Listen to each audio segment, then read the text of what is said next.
Hi, this is Steve Hargadon, and it is Thursday, the 3rd of May, 2012, and welcome to the Future of Education.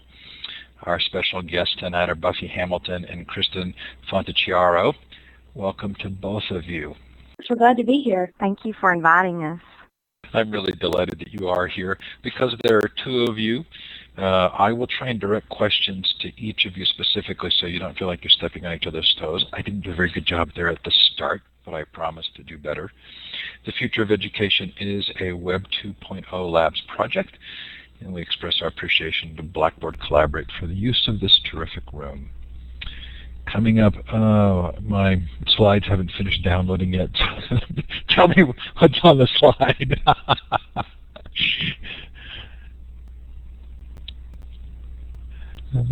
Classroom 2.0 is celebrating its 5th anniversary. So this is really a lot of fun. This is the Ning network we started in 2007. 66,000 participants. Lots of fun in this year with the things that we're doing. Specifically, we are curating a book project not unlike the one we're talking about tonight. We've had 130 submissions.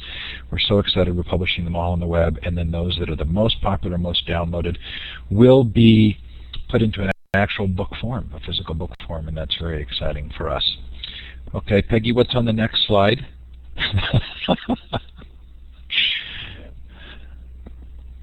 So if you're going to the ISTE conference, and we sure hope that you will consider doing so, this is the Ed Tech conference of the year for those of us in that arena. We have a number of shadow events that are held by the audience and the crowd, and it's really a blast. And it includes the Saturday All-Day Unconference, which used to be called EduBloggerCon and is now Social EdCon. It's the 5th year for that as well. This is really fun and exciting. We have now a new event on Sunday. It's a Global Education Summit for global educators and organizations to get together in an unconference format and really get to know each other and talk about things they care about. We have the Bloggers Cafe Monday through Wednesday. We have ISTE Live. If you've never presented at ISTE before, you didn't get accepted, we have a way for you to do that. Go to isteunplugged.com and wait for the announcement about that coming up end of this month. Lots more, lots of fun, just so much fun to be together as a group. And we love the librarians who attend, so thank you for coming. Coming up on the Future of Education, even though I can't see the slide, Keith Devlin next week from Stanford University. After that, I think the week after, this is the Social Learning Summit slide. I'm sorry about that. I can't see the slide. So the Social Learning Summit recordings are up and posted. That was on April 21st, thanks to Discovery Education. We have a number of other virtual conferences this year, including the San Jose State University-sponsored Future of Libraries Conference, which should be of interest to folks here, which will be its 2nd year, October 3 through 5. The Global Education Conference, which is November 12th to 16th. These are free worldwide virtual conferences, highly inclusive with a focus on participation. We don't just want people from other parts of the world being consumers, we want them to be collaborators and creators. So it's really a blast. Anyway, lots more coming up. Join any of the Web 2.0 Labs networks, Classroom 2.0, Library 2.0 or the like, and you'll get notified of all of these. Next week is Keith Devlin from Stanford University on the Future of Education. The week after that, Mark Bauerlein talks about his new book, The Digital Divide, which is essentially a debate on the issues related to the internet with authors from both sides. Can't wait for that one. John Idelson on Learning and ePortfolios, Elizabeth Merritt on the Future of Museums. Can't wait for that either. Anyway, there's lots coming up and lots more fun. Tony Wagner just committed to doing one in his new book on innovation. A number of other really fun guests in the wings. If you've missed any of our shows, they are all recorded and in full Collaborate versions in an MP3. Go to futureofeducation.com. Larry Johnson, Tuesday, announced for the first time the themes from the 2012 Horizon Report for K-12. That was really fun. That recording is up and well worth listening to, both to understand the process and the sort of what he's seen over the course of 10 years of these Horizon reports. Richie Norton talked about resumes are dead, and that was really a blast. And his book after that went to #1 on the Kindle free list. I don't know that we can take credit for that, but we do hit a lot of people with our email, and so we winked and smiled with him. Julie Lindsay and Vicki Davis talked to us about flattening classrooms. Their incredibly encyclopedic book on global projects. It's just going to be invaluable. Anyway, lots more up there, hopefully something that you'll find interesting. There's so much content these days. We don't really know how many people go back and listen, but hopefully there's something that you care about. I'm now going to give you permission to tell us where you're listening from. Look for the icons to the left of your screen. You're looking for a star. Double-click on that, and then click on the map. It's fun to know the time and the temperature. I'm in the middle of a gorgeous day in Park City, Utah, where spring is in full bloom.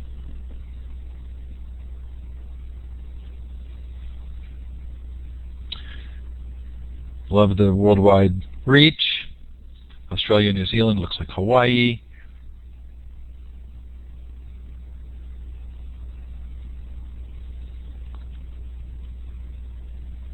Of course, Canada, United States. Lots of fun. So glad to have you with us. I have to tell you, I'm personally really looking forward to this show. Loved the book. Can't wait to talk about it. Now, one quick thing I want to do before we get there is I did set up a Mighty Bell space. This is the new beta version of Mighty Bell. For those of you who've seen Mighty Bell before, it has been reworked. The old one will still exist, but this is a curation and conversation site. And I started a space for school libraries. And is there anybody brave enough to allow me to send them a link? The only way to get into the beta is to have somebody invite you from within inside. So if there's somebody who's willing in the chat to put their email address in, I will invite you in, and then we'll ask those who would like to participate to put their email addresses in, and we'll have the inviter do it. So I'm going to look for the first email address that shows up. Okay, Biblio Blonde, you are going to be the inviter. I'm putting you in now, and all you do is click at the top right of your screen and enter the email addresses in, and you can click send, and they'll be invited in. This is really a cool product.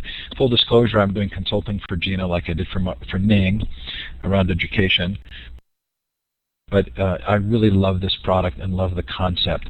Okay, so those of you who, especially Bibliobond, whom I just invited, if you take the top of your chat box and you pull it, click and pull, you can make your chat larger and you can stretch it out, and it makes it much easier to see the chat. Everybody may want to do that, but you are going to need to do that to gather those email addresses and send the invites, and you can't put them all in with commas in between, and hopefully it won't be too much of a burden on you as we get started. So thanks for doing that. Look at all those. Well, you'll get it in your email, BiblioBlonde. So it'll come in your email, and then you can log in and start making those invites. Okay, so Buffy and Kristin, I really enjoyed this, as you can probably tell. Was it as much fun for you, or was it a lot of work, or both? I didn't ask one of you. So Buffy, was it a lot of fun for you? You know, it really was a lot of fun. At the same time, I will readily admit there was work involved. But really, you know, when you have such great content, you know, pouring in, it doesn't really feel like work. And it was just, for me, a great learning experience, really, to, you know, read these different perspectives and ideas, you know, as we were trying to crowdsource, you know, what school librarianship can and may look like. Kristin? I have to agree. I mean, we had several days where we thought it was just like Christmas, because we would get these, I mean, we were intentionally very short in the word count, but it made these little jewel pieces that were so powerful to read, and we got to be the first ones to read them. So it was really exciting to watch it come in, and also to see how many people were willing to make a contribution when there was no money involved, when there was no organization behind it, that it really was a from the ground up project. And I think too, it was you know, very humbling and yet energizing to see. You know, we all are so busy, and you know, everyone's juggling 101 things. But to see that, as Kristin said, people were willing to be so generous with their time, their insights, you know, their wisdom, their energy, into contributing to this project from so many different, corners around the world. I think that's what's most exciting to me. And Kristin knows this. As these submissions were coming in, I was really a little bit low on energy personally and professionally, and so we would get these submissions, and for me, to suddenly see this jewel come in to your inbox.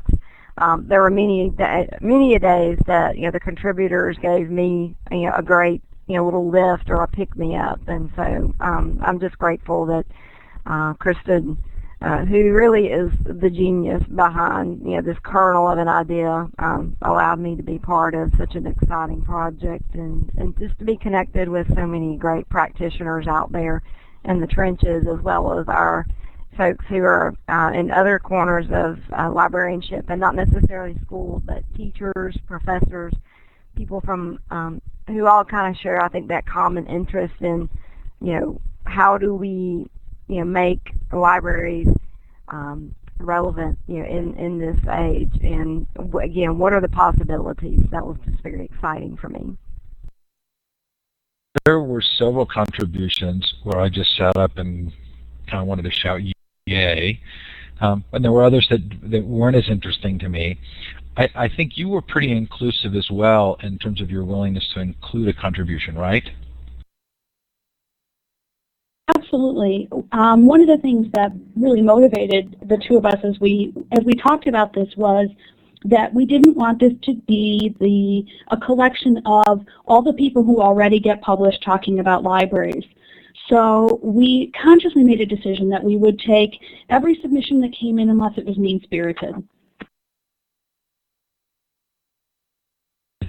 Buffy, how many copies have been downloaded? Looks like you're almost at 8,000. Kristin, I think who has access to the back end of that, yes, it's almost 8,000, is that right? Yep, when I checked just beforehand, we were 37 copies away from 8,000 downloads. And what really blew us away about that is that's about how many people belong to the American Association of School Librarians, which is not, now it's 36, which is not an organization that has every librarian involved in it. So the kind of reach that a project with multiple contributors was able to get was pretty amazing. And I think it speaks a lot to the social webs of the people who contributed. So Buffy, you and I have a tie on Library 2.0 that's probably worth pointing out. Am I right? Weren't you the one who stepped up and helped keep it alive when Bill Drew was leaving it? I was one of the people involved. A friend and colleague of mine out in Los Angeles, Elizabeth Barbanel, was also, I think, a very key and active player in that movement to keep it going. You credit where credit is due. Kristin, the introduction of the book really has some fairly strong words. The future of libraries, school libraries, and school librarians hangs in the balance. Did that reflect your own feelings as well as editors?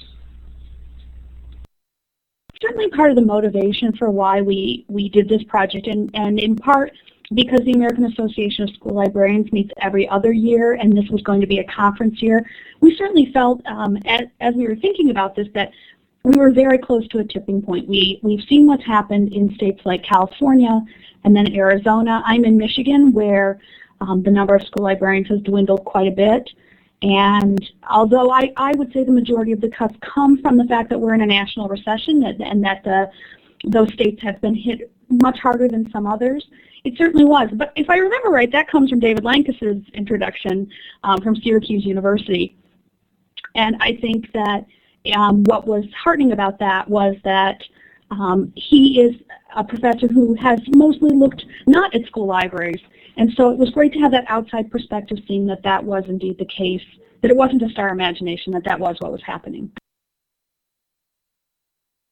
That was from David's introduction, as different from the introduction the two of you make, but it did feel as though you chose or allowed that to be at the front of the book, and I thought that was kind of interesting because the words were straightforward, and there is a sense toward the end of that introduction that in terms of walking this walk, that you may actually not be supported by those who are in control typically over schools.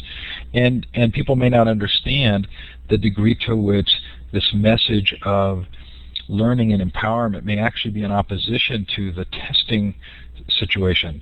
Buffy, was that okay with you to be sort of that frank at the beginning of the book?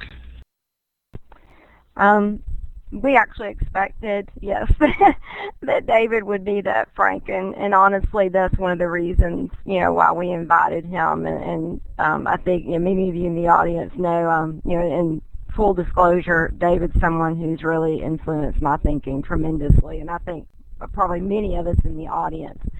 But as Kristin said, she and I have had many conversations over the last 12 months, about where we're at in the profession, where we're going, and so we felt like David was the person to really, I think, sort of set the tone for this crowdsourced book, because this is a time that we do have to be bold, and I think we have to be willing to question all the things that we've thought that we cherish and we've known about the profession, and to really engage in a conversation about that and what our work may look like, because certainly, and many of you in the audience will identify with this, there are many of us, we are the disruptors, who are trying to break, if you will, what Freire calls, the pedagogy of the oppressed, this banking system of education that, unfortunately has become,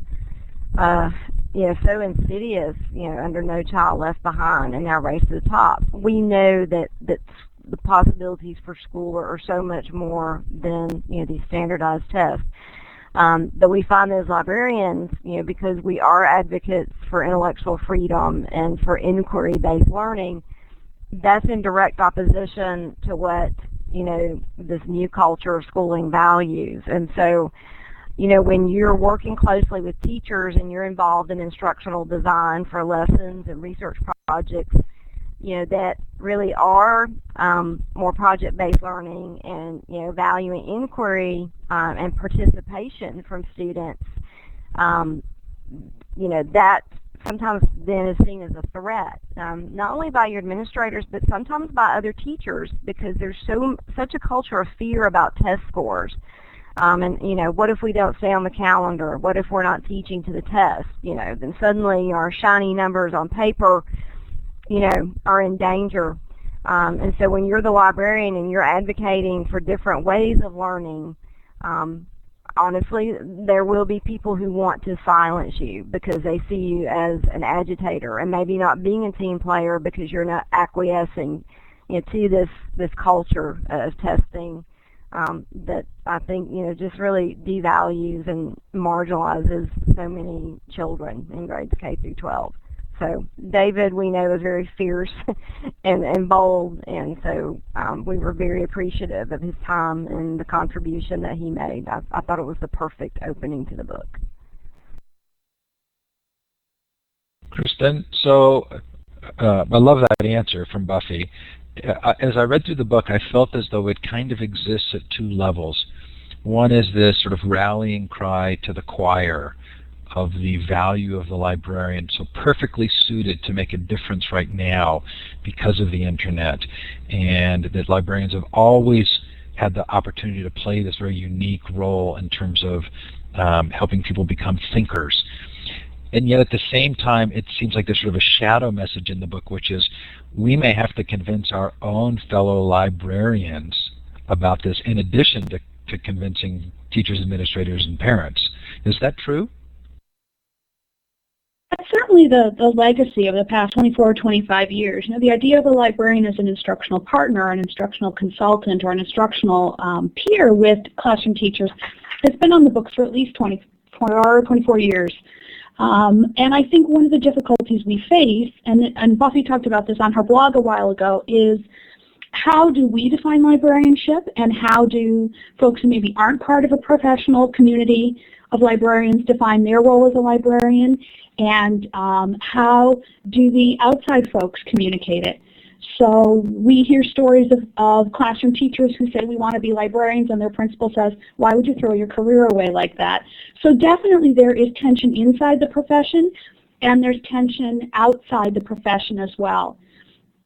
Because if you think of the librarian as the bun-wearing, shushing, picture book reader, you know, in a recession, that becomes an expendable job. If you see a librarian who's doing what Buffy do, who's doing what the students who come through our program at Michigan do, we're looking for folks who are going to get right in the fray of things and be actively engaged in what it takes to make better learning experiences for students. And in fact, for those folks, books are often the lowest priority. Yeah, you're right about Madam Librarian.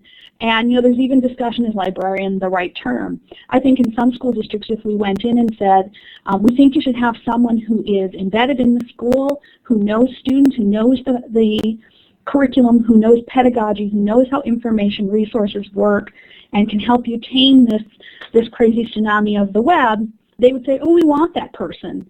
If you say, and that person is a librarian, it doesn't so much feel, there's often sort of a cognitive dissonance that goes on. So it is something that we're actively concerned about, is that very tension.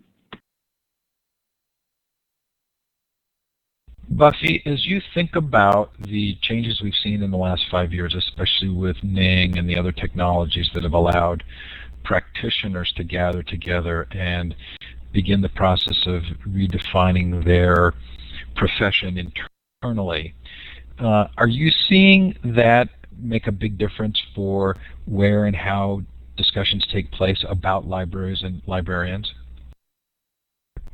You know, I think so. You know, the power of social media, you know, to amplify and enable access and participation in these conversations. You know, even for someone, you know, like myself, Kristin, and many others who are with us tonight, it never ceases to amaze me. And it's just truly awe-inspiring to see how, you know, you can suddenly become connected not only to fellow librarians, but other people who share interests in teaching and learning, and many of the same goals and a similar vision of learning that you do as a school librarian.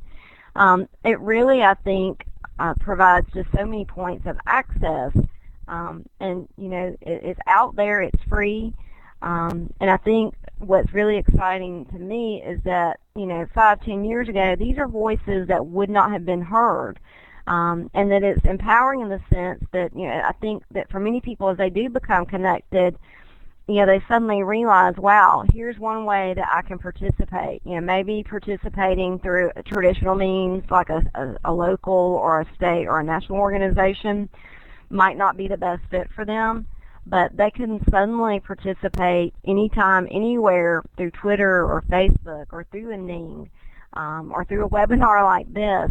And, you know, my hope is that, I know for me, it's, you know, helped me grow and learn, and to really, I think, critically interrogate my practice to try to be organic. And I think that's what it's doing for so many others. And in and of that itself, I think that is how we take the initiative to retrain and retool ourselves. You don't necessarily have to go back and get another graduate degree, and I'm not discounting the power of that, because for me, my 2 graduate school experiences were fantastic at the University of Georgia. But when I left there in 2005, I missed that community, and when I first got onto Twitter and started connecting with all of these amazing people that I would have never, you know, known otherwise, it was really almost intoxicating, and it's still, you know, however many years later, is very energizing, and that's what we need. You know, we need these channels for people to participate, and where you can step up, and not necessarily wait for, you know, others that you may think have all the answers. You know, that's not true. You know, we find, you know, solutions and answers together. So it's truly awe-inspiring, I think, the power of social media to enable participation. So you grouped the contributions into 10 categories, and I even noticed that was probably hard to do given some of the contributions. Kristin, as you sort of think about it now in retrospect, after some number of months, would you have used the same heading categories? Have you thought of new ways of thinking about how those group together? Not until this moment, I haven't. You know, it's interesting because we did pre-set the 10 categories and we consciously limited it to 10. And we consciously said there wasn't going to be a category called like the future of the librarian, that we didn't want. Sometimes in our profession there's a little bit of a sense like all libraries are awesome, all librarians are awesome, everyone should love them. And we wanted to make sure we didn't get essays that were maybe more sort of abstractly celebratory than concrete in their details. So, so I'm glad we did that in retrospect. I think if there was maybe one thing that I would have liked to have seen would have been more discussion about not so much current practice, but what will we be like in 10 years. I think that the Evan St. Leifer from Scholastic Library Publishing got to a piece of that, but I think that the future visioning would have been maybe the next frontier of where we go.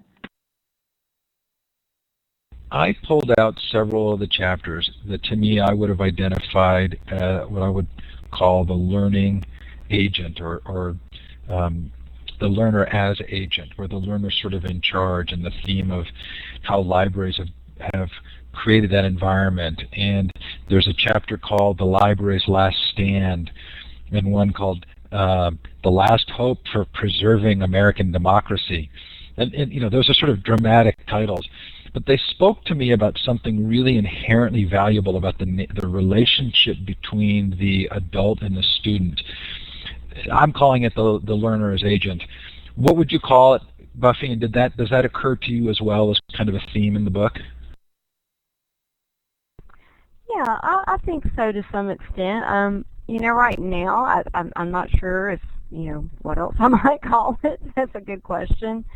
But yes, I mean, I do think, you know, there are threads of that. And, you know, in thinking about, you know, your original question a moment ago to Kristin, you know, I think, you know, an interesting, you know, possible follow-up, you know, to this kind of project, you know, might be to see if, you know, we had a collection that might be crowdsourced, you know, by students and teachers and administrators. And certainly, you know, those individuals could have contributed to the initial work, but that's a perspective that I think, you know, we need to hear. You know, what do they see as library right now? What does that look like through their eyes? And what could it look like, as Kristin said, you know, if you're thinking about future visioning, you know, 10 years down the road? I also felt like there was a theme of modeling learning, that especially Joanne de Groot and her sandbox chapter, and the importance of the librarian modeling the learning, not only sort of authentically being a learner, but modeling the learning process as well. Kristin, how important is that to you? It's hugely important. I remember when I was new at my school, my principal said, you know, you're just so curious about everything. You want to look everything up. And I said, well, that's how I perceive librarianship, is that we should be modeling and we should be validating that for children. My niece and nephew are one's about to go into kindergarten, one about into second grade, and their entire life at home revolves around curiosity and inquiry and what will happen if I try this and what will happen if I do that. And so I think librarians play a very important role for children in validating their interests beyond classroom interests. And it's not to say teachers do not also do that. I would hope everyone would, but I think librarians who can validate that need for children do children a great service, and that's children of all ages. And just to piggyback on what Kristin said, you know, I think that's where, you know, we can look to the work of people, you know, like Henry Jenkins, James G., you know, with affinity groups and passion-based learning, that, you know, the library can be that physical or virtual space where, you know, we have learning communities forming, you know, not just around, you know, the curriculum and the standards, but as Kristin said, things that students care about or that they want to know about. And I know that David Lank has just posted a webinar, I think he did this week, for the Tennessee Library Association, talking about this model of library, a lending model versus a shared model. And the shared model, it does create that culture more of crowdsourcing and being more patron. And I know David hates that word patron, and I apologize. But, more, in this case, student-driven, and where they are taking more ownership of maybe the more kinds of informal but still very important kind of learning that's happening through and in the library. So I'm not a librarian. I come at this with some humility. I did take over the Library 2.0 network because I knew how to manage a NING network, not because I was a librarian. But the irony continues to sort of shock me that this is really the great thinking that's being done around learning in the internet age, and yet it's not being supported or appreciated in a lot of quarters. I want to move into some of the other essays that are in the book. Kristin, are there a couple that you've thought back on and are really glad they're in there? One really has struck me as having been memorable, and that was that a librarian emailed and said, I've done everything I can, but it's 850 words, and I can't take a single word out. And we had someone who was, because we were posting updates to the chapters as Google Docs that were publicly available, we actually had someone who had gone through and counted words and realized that we had come up a little bit long on one of the initial entries. And I said, it has to be 600 words. We have to be fair. I said, if you want to send it to me, I could see if I could get it down to 600 words. So she sent it, and I opened it. And the minute I read it, I thought, I know exactly why this can't be under 850 words. And this is Shannon Hyman's essay, which I think is called You Had Me at Hello, which is all about how she's doing some modeling about how they're going to do some research about contemporary issues, and she gets them all going about should they be able to drive earlier. And she follows every instinct they have. Oh, so you think they should take a test to drive earlier? So let's go take the test. Now what do you think?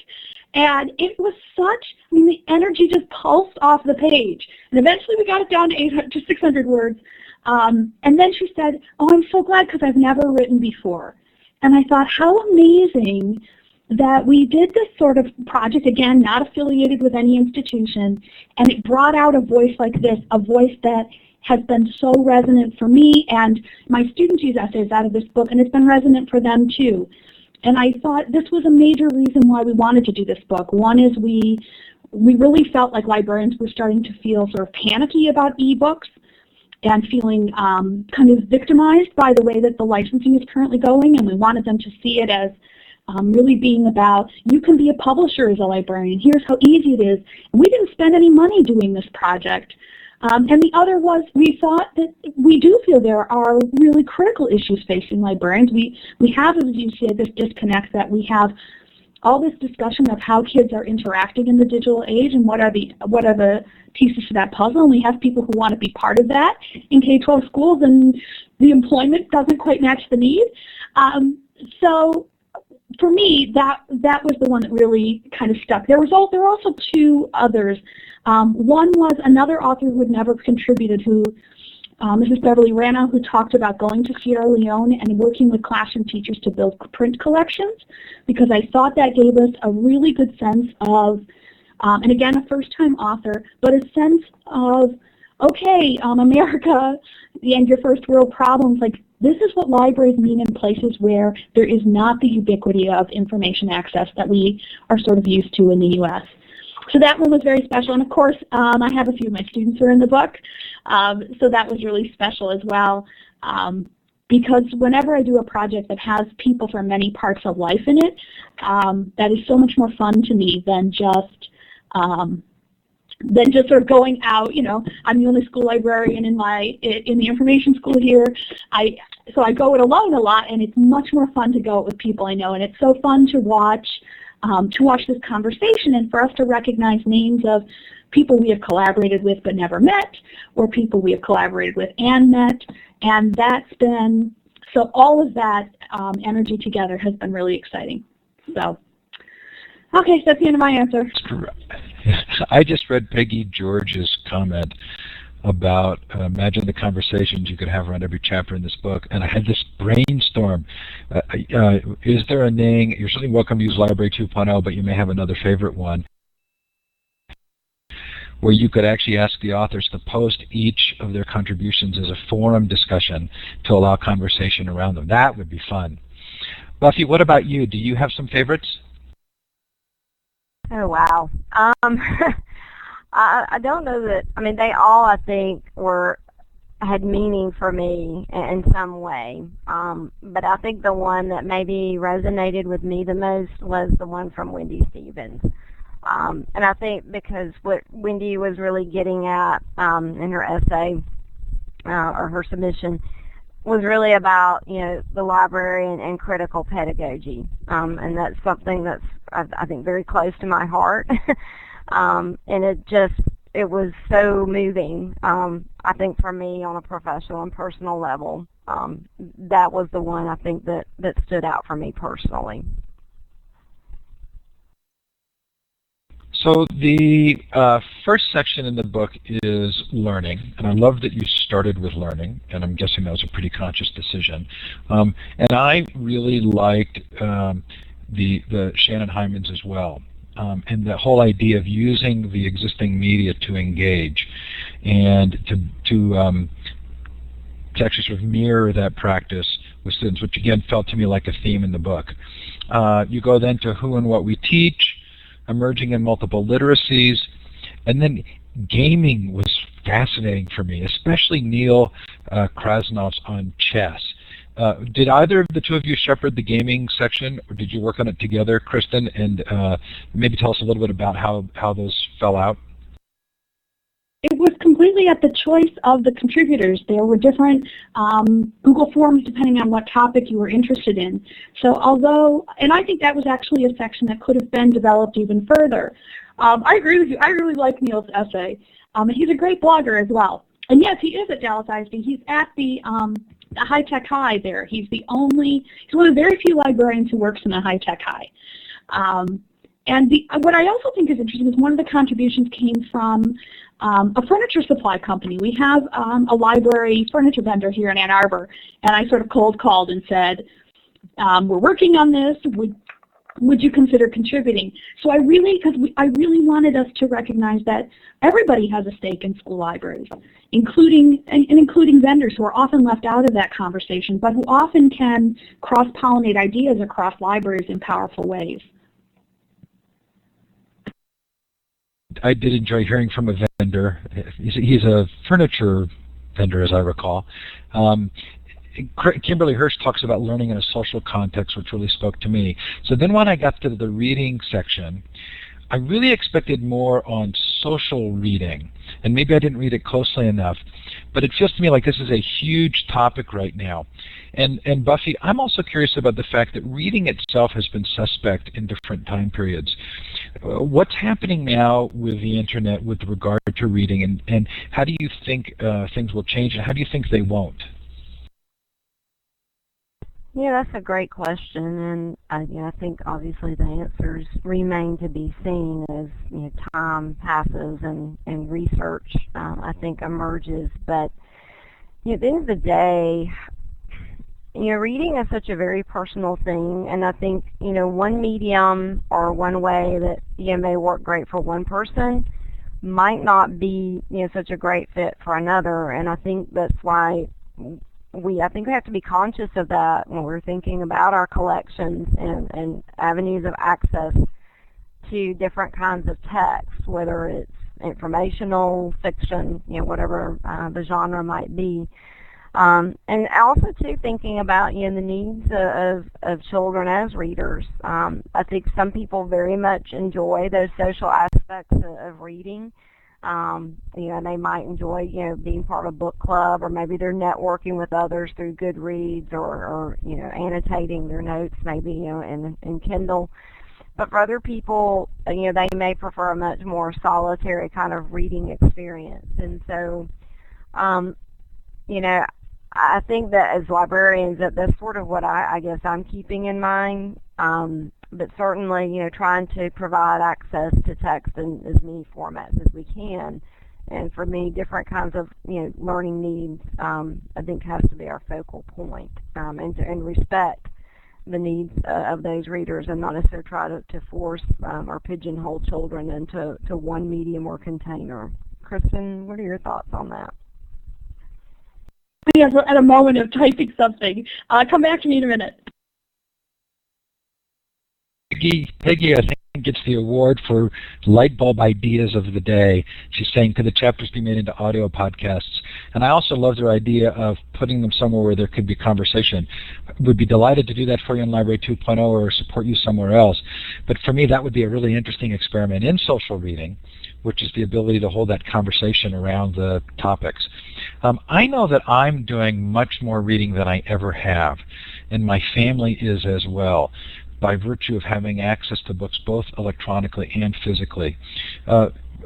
Buffy, I'm guessing Kristin is still typing away, but is that true for you, and are you seeing that reflected in the students, or is there a disconnect? Are some people reading more and others reading less? It's hard for me to say if, access to e-readers is increasing or decreasing, students' reading time. I do know, within my own library, and we've been circulating Kindles and Nooks, and, for many students, that has been a very empowering experience in that, especially for the kids who are fans of certain authors or series, suddenly, they're not having to carry home 10 pounds of books, but they have it on that one device, and they can read to their heart's content. They can read in bed at night. Our teens tell us they love reading in bed at night because they've asked for e-readers either with the reading lights or to be backlit. For me personally, it still comes and goes in spurts. I love reading on my iPhone. I love reading on my iPad. I find that I do tend to read more fiction on the iPad and iPhone than I do more than nonfiction, but it ebbs and flows because, I think like everyone else, I have periods in my life that I'm completely swamped and crushed, and unfortunately I have no energy at night to read more than maybe 15 or 20 minutes. And then other times, it's just almost, like you're on a voracious binge, and I'll knock out 3 or 4 books within a couple of days. So I don't know, that may be different for other people. For me personally, I do like having access, to my books, and especially my fiction in an e-reader format. But I don't know that it's necessarily altered, my reading life tremendously, or at least not at this point. But something interesting I have observed with our students, and many of you may have too, many students like the aspect of privacy, that other people can't see the books that they're reading, and so I think in some ways it maybe gives them freedom to explore genres that otherwise they might be maybe embarrassed for their peers to see. But it's also been interesting, this spring we used a set of Nooks with a group of pretty reluctant readers who were 9th graders, primarily boys. And the teacher gave them some choices, and they voted on Monster by Walter Dean Myers based on some of the preview material she'd given them. And so they came to the library, and initially the plan was they were just going to read them in the room, but if they decided they wanted to take it home, they could just come by and get permission form and then take it home. And the first day they came to the library, I offered the permission forms, and they were kind of tough out. Oh, I don't need that. And it was interesting to see that literally within 2 days, about a dozen of these same boys came back and wanted the permission forms to take them home, and they did. And at the end of the book, I forget now why, but Mrs. Frost, their teacher, she actually had the print book in the room, and they asked her, Mrs. Frost, what book is that you're reading? And she said, well, that's the book you just read by Walter Dean Myers. And they were astonished that they had read a book that size. They were like, no way, Mrs. Frost. And she said, yes, this is it. And it's been interesting to see that some of those students have come in and either asked to continue to check out the Nook, or, they want to do we have a print copy? Maybe something else by Walter Dean Myers. So, at least what I've seen with my students, whose schedule is also very busy, but a little bit different from mine as an adult. I think for many of our students, it has been empowering. Or for some who maybe were never reluctant readers, but they just got busy, maybe I think for some of our students, been a medium for them to kind of rediscover reading again and fall in love with it and make a little more time for that in their lives. We've talked about this on the show before, but I read faster on my phone than I do a physical book, and I think it's a tracking issue. So I love reading fiction on my device, but I want a physical book when I want to make notes.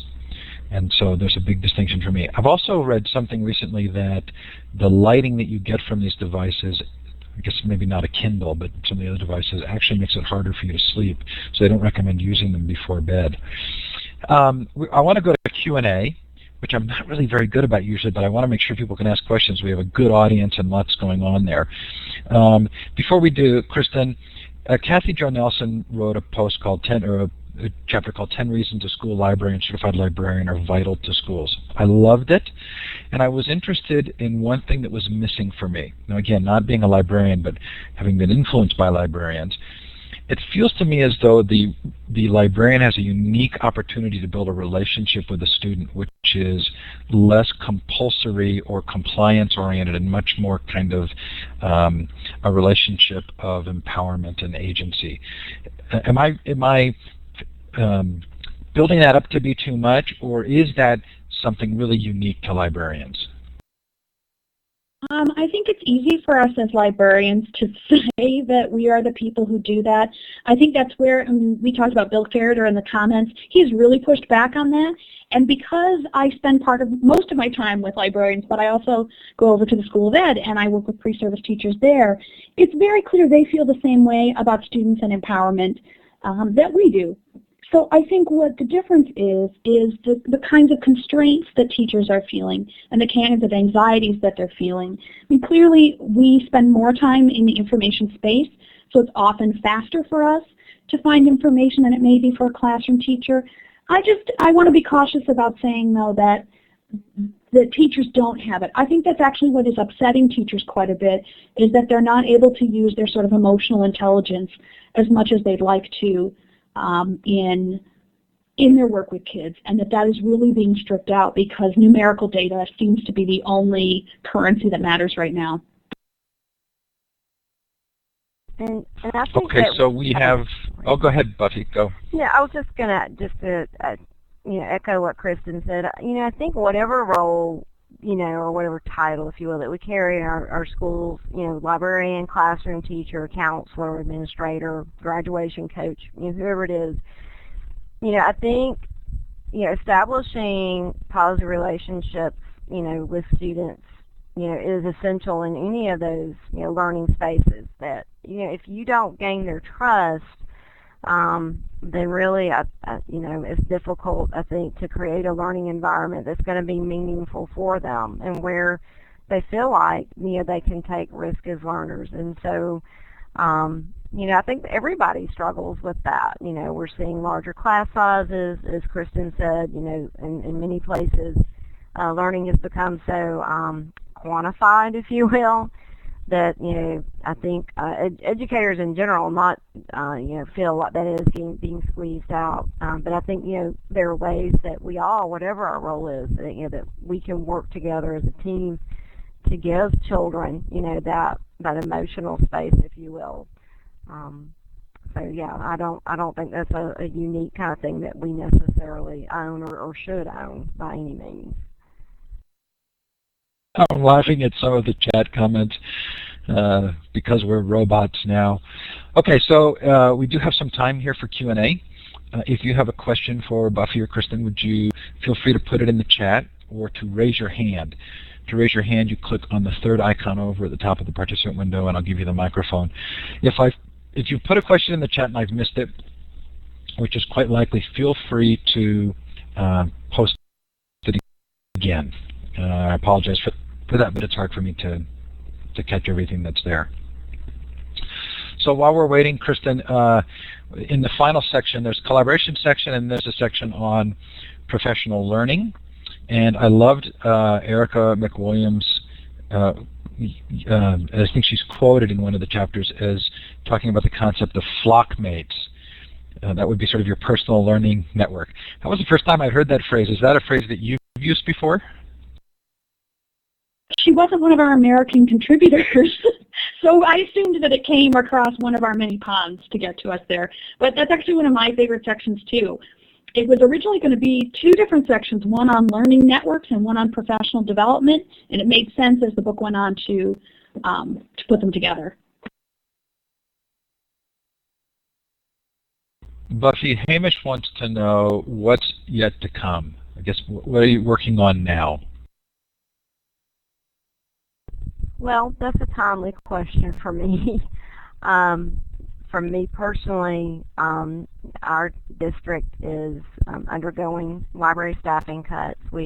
All of our schools in our district lost our library clerks 2 years ago, and we've learned in the last 6 or so weeks that at 4 of the 6 high schools, the second full-time librarian position is being eliminated. So now 4 of the high schools will have 1 full-time librarian, and then there will be a floater librarian shared between each of those pairs, if you will, roughly 2.5 days a week.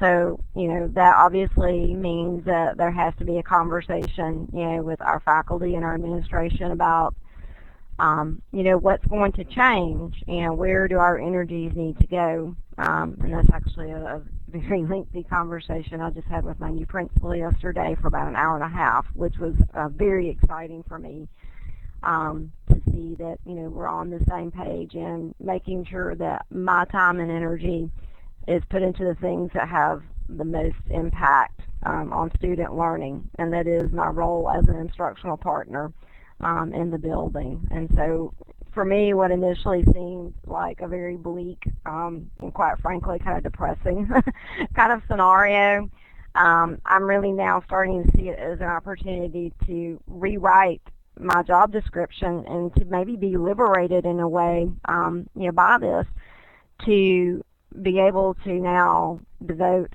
more of my time and energy into the focal point that I've tried to always privilege, and that is as a teacher and as a learner with my students and faculty. So that remains to be seen, and that's a journey that I'm really excited to be starting on for the next 12 months, is re-envisioning what my practice is going to look like and what the possibilities for that can be to make a positive impact in my school.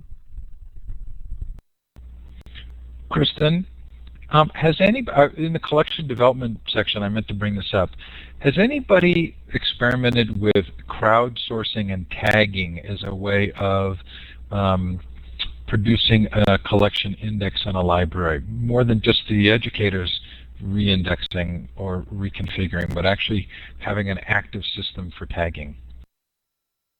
That would be a great question at the public library level for Chris Harris from upstate New York. I can say that there are some public libraries who are experimenting with layering that sort of folksonomy work on top of their traditional catalog. Eli Nyberger at our own Ann Arbor District Library has been very active in that and has really worked with how to make those kinds of activities game-like. And that practice is being adopted by some other libraries. Darien Library in Connecticut is also experimenting with that. And of course, we're very lucky in Ann Arbor to have the super patron Ed Vielmetti, who also has been really engaged in this idea of how mostly public libraries can have those experiences. Having been an elementary librarian, of course, the challenges to doing that with certain age groups are issues of inconsistency in spelling or not fully developed vocabularies of young children. So it right now is a project that I think sits a little better in the public library setting, but I would highly recommend that you go to aadl.org, which is the Ann Arbor District Library, and poke around at the games that they play, because it certainly has captivated the interest of lots of kids, as it started as an alternative to their summer reading program. So I'll put a link in and you guys can take a look. Buffy, what about the library as maker space or a tinkering area? Is that happening? It was hard for me to imagine, but more and more I hear that being talked about. Well, I think right now the public library space is where a lot of that buzz and conversation's happening. And the name escapes me at the moment. Freemanville. I'm royally fumbling this, but it was featured on I think it was the Hack Librarian blog, and I know it was circulating on Twitter. It's a Syracuse grad who there was a great article about that whole concept.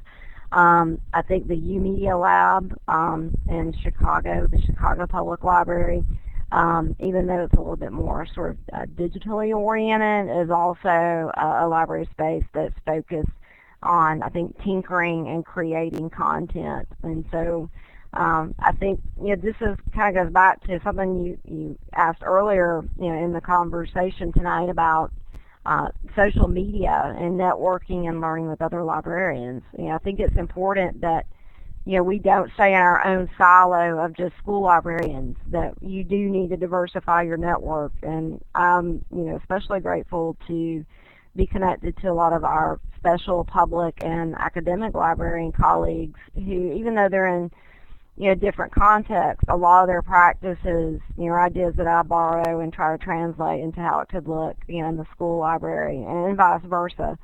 But I think our public library colleagues right now are leading the way, and I think it's exciting to see how could we now maybe take that and adapt that. And quick shameless plug, you'll get to read a little bit more about that in the September-October issue of Knowledge Quest.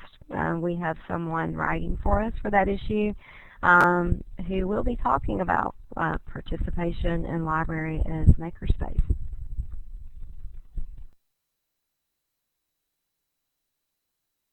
It's been a blast. We're at the top of the hour. Buffy or Kristin, if one of you would put the link to downloading the book, I think the Smashwords link, in the chat, we'll make sure that people know that. If you did not put your email address in for the Mighty Bell space for conversation on this, please do so in the chat, and I will do all that inviting after the show is over. That's just a content and curation space that we're playing around with. I'm going to clap for the both of you. It's the applause icon that sits under the smiley face. It's hard to find there in the participant window, but thank you both so much for coming on. Thank you for this book, for modeling the learning, for creating a crowdsourced activity. It's brilliant at so many levels. I think you're both to be congratulated, and thanks so much for both the book and coming on the show.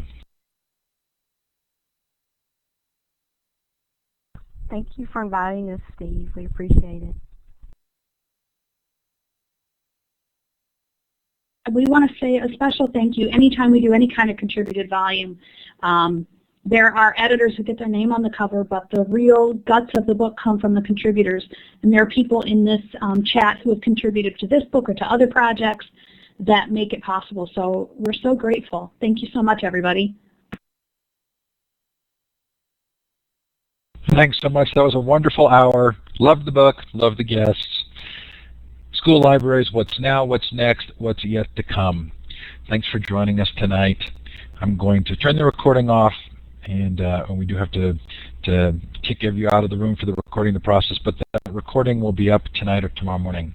Thanks to Buffy and Kristin. Thanks to you all for attending. Have a great night or day, depending on where you are. Bye now.